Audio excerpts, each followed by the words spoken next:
കഥക് തുറക്കാനാ പറഞ്ഞേ. ലേഖേ, ആരാത്? കമ്മീഷണർ കർത്ത സാറാണ്. നീ വാതിലോർക്ക്. അയ്യോ, ഞാൻ കുളിക്കുവാ. ഒരുപാട് കുളിച്ചാ പനി പിടിക്കും. വാതിൽ തുറക്കു കൂട്ടി. സാറ് പറഞ്ഞത് കേട്ടില്ലേ? കഥക് തുറക്കാൻ. തുറക്കാനാ പറഞ്ഞത്. തുറക്കാം. അയ്യോ,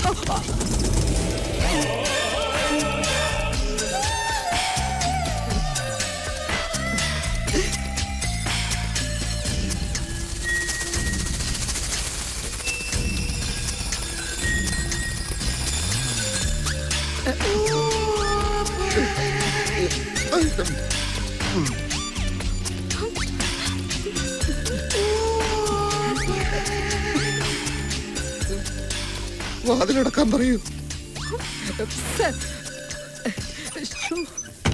കുളിക്കുകയാണെങ്കിലും കുളിക്കല്ലെങ്കിലും ഈ പെൺകുട്ടി ഡിപ്പാർട്ട്മെന്റിനോട് ഇത് ചെയ്യാൻ പാടില്ലായിരുന്നു.